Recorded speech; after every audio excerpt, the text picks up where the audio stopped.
Hello peoples, welcome back to my channel Leenu Stokes. അപ്പം നമ്മൾ ഇന്ന് ആദ്യമായിട്ട് ടെറാക്കോട്ട ക്ലേ വെച്ചിട്ട് ഒരു ക്ലേ ജ്വല്ലറിയാണ്, ഒരു ഇയറിംഗ് ആണ് ഉണ്ടാക്കാൻ വേണ്ടി പോകുന്നത്.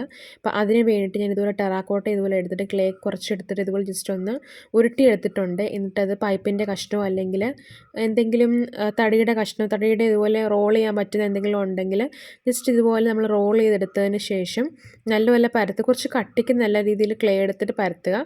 എന്നിട്ട് ഇതുപോലെ ഞാനിപ്പോൾ എടുത്തിരിക്കുന്ന ഷേപ്പ് എന്ന് പറഞ്ഞേക്കുന്നത് ഒരു റൗണ്ട് ഷേപ്പാണ്. നിങ്ങൾക്ക് ഏത് ഷേപ്പ് വേണമെങ്കിലും ചെയ്യാം. സർക്കിളോ ട്രയാങ്കിളോ റെക്റ്റാങ്കിളോ ഏത് ഷേപ്പിലും നമുക്ക് ചെയ്യാം. അപ്പം ഞാനിവിടെ ഒരു ഗ്ലൂ സ്റ്റിക്കിൻ്റെ അടപ്പ് വെച്ചിട്ടാണ് ഈ ഒരു ഷേപ്പ് എടുത്തിരിക്കുന്നത്. എന്നിട്ട് അതിൻ്റെ സൈഡ് ജസ്റ്റ് ഒന്ന് ഇതുപോലെ ഒന്ന് വെള്ളം വെച്ചൊന്ന് തൂത്ത് കൊടുക്കുന്നുണ്ട്. എന്നിട്ട് നമ്മൾ ഒരു ഇത് ഉണങ്ങുന്നതിന് മുമ്പ് തന്നെ എടുത്തിട്ട് കട്ട് ചെയ്തിട്ട് അതിനകത്തോട്ട് വെച്ചാൽ കയറ്റി കൊടുക്കുക. അപ്പം ഉണങ്ങി കഴിയുമ്പോഴത്തേക്കും അതിന് സ്റ്റിക്ക് ചെയ്തിരുന്നോളും. അപ്പം ഞാൻ ഈ ക്ലേ ശരിക്കും വാങ്ങിച്ചത് ഓൺലൈനിൽ നിന്നാണ്. നമ്മൾ മീഷോയിലും ആമസോണിലും ഫ്ലിപ്കാർട്ടിലും ഒക്കെ ഇത് അവൈലബിൾ ആണ്. അപ്പോൾ മീഷോയിൽ എനിക്ക് തോന്നുന്നു കുറച്ചുകൂടെ വിലക്കുറവാണെന്ന് എനിക്ക് തോന്നുന്നു. അപ്പോൾ ഞാൻ ആമസോണിൽ നിന്നാണ് വാങ്ങിച്ചത്, കാരണം മീഷോയുടെ ഡെലിവറി എനിക്ക് ഇങ്ങോട്ടില്ലായിരുന്നു. അപ്പോൾ ഞാനിത് നല്ല രീതിയിൽ ഉണങ്ങിയിട്ട് വേണം നമ്മൾ പെയിൻ്റ് അടിക്കാൻ വേണ്ടിയിട്ട്, സെറ്റായിട്ട് വേണം നമ്മൾ പെയിൻ്റ് അടിക്കാൻ വേണ്ടിയിട്ട്.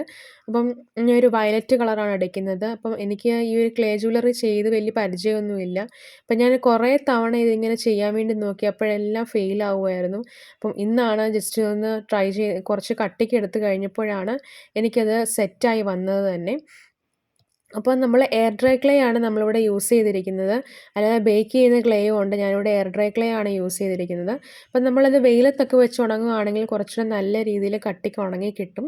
അല്ലെങ്കിൽ നമുക്ക് രാവിലെ ഇപ്പം വെളുപ്പിനെ നമ്മളിത് ഉണ്ടാക്കി വെക്കുകയാണെങ്കിൽ ഉച്ചയൊക്കെ ആകുമ്പോഴത്തേക്കും ഏകദേശം നല്ല രീതിയിൽ നമുക്കിത് ഉണങ്ങി കിട്ടും. ഏകദേശം ഒരു ദിവസമെങ്കിലും, ഒരു ഹാഫ് ഡേ അല്ലെങ്കിൽ ഒരു ദിവസമെങ്കിലും നമുക്ക് ഉണങ്ങാൻ വേണ്ടിയിട്ട് വേണം. അപ്പം ഞാൻ പെയിൻ്റ് അടിച്ച് നല്ല രീതിയിൽ ഉണങ്ങി, അപ്പം ഞാൻ അക്രിലിക് പെയിൻ്റ് ആട്ടോ അടിക്കുന്നത്. അപ്പോൾ പെയിൻ്റ് അടിച്ച് നല്ല രീതിയിൽ ഉണങ്ങിയതിന് ശേഷം നമ്മൾ അതിൻ്റെ മണ്ടയ്ക്ക് കുറച്ച് ഡിസൈൻസ് ഒക്കെ വരയ്ക്കുകയാണ്. നമ്മുടെ മനസ്സിലുള്ള ഏത് ഡിസൈൻ വേണമെങ്കിലും നമുക്ക് വരയ്ക്കാം. ഇഷ്ടമുള്ള ഏത് ഡിസൈൻ വേണമെങ്കിലും വരയ്ക്കാം. ഗൂഗിളിൽ നിന്നോ അങ്ങനെ എന്തെങ്കിലും അങ്ങനെയുള്ള പിൻട്രസ്റ്റിൽ നിന്നൊക്കെ എടുത്ത് നമുക്ക് ഡിസൈൻസ് ഒക്കെ വരയ്ക്കാവുന്നതാണ്. അപ്പം ഇത് വെച്ചിട്ട് നമുക്ക് കുറച്ച് കാശും ഉണ്ടാക്കാൻ പറ്റുന്ന ഒരു മേഖല കൂടിയാണ്. കാരണം ഇപ്പം ഭയങ്കര ട്രെൻഡിങ് ആയിട്ടുള്ള ഒരു മേഖല കൂടിയാണ് ഈ ടെറാക്കോട്ട ജ്വല്ലറി എന്ന് പറഞ്ഞേക്കുന്നത്. അപ്പം ഇയറിങ്സിനാണെങ്കിലും മാലകൾക്കാണെങ്കിലും കമ്മലുകളാണെങ്കിലും വളകളാണെങ്കിൽ വരെ ഉണ്ട് ടെറാക്കോട്ട വെച്ചിട്ടുള്ളത്. അപ്പം നിങ്ങളും ജസ്റ്റ് ട്രൈ ചെയ്ത് നോക്കുക. ക്ലേ കിട്ടാൻ വലിയ പ്രയാസമൊന്നുമില്ല. നമുക്ക് കടകളിലാണെങ്കിലും ഇതിൻ്റെ ക്ലേ വാങ്ങിക്കാൻ വേണ്ടി കിട്ടും, അല്ലെങ്കിൽ ഓൺലൈൻ ആണെങ്കിലും നമുക്ക് ക്ലേ വാങ്ങിക്കാൻ വേണ്ടി കിട്ടും. പിന്നെ ഇതുപോലെ നമുക്ക് ഇയറിങ്സിൻ്റെ ഹാൻഡിലും അതുപോലെ തന്നെ അതിൻ്റെ ജംറിങ് വെച്ച് ഞാൻ അറ്റാച്ച് ചെയ്ത് കൊടുക്കുന്നുണ്ട്. അപ്പോൾ വളരെ മനോഹരമായിട്ടുള്ള ഒരു ഇയറിങ് ഇവിടെ സെറ്റ് ആയിട്ടുണ്ട്. എല്ലാവർക്കും ഈ ഒരു വീഡിയോ ഇഷ്ടമായെങ്കിൽ സബ്സ്ക്രൈബ് ചെയ്യാൻ മറക്കരുത്, ലൈക്ക് ചെയ്യാനും മറക്കരുത്, ഷെയർ ചെയ്യാനും മറക്കരുത്. അപ്പോൾ എല്ലാവർക്കും താങ്ക് യു.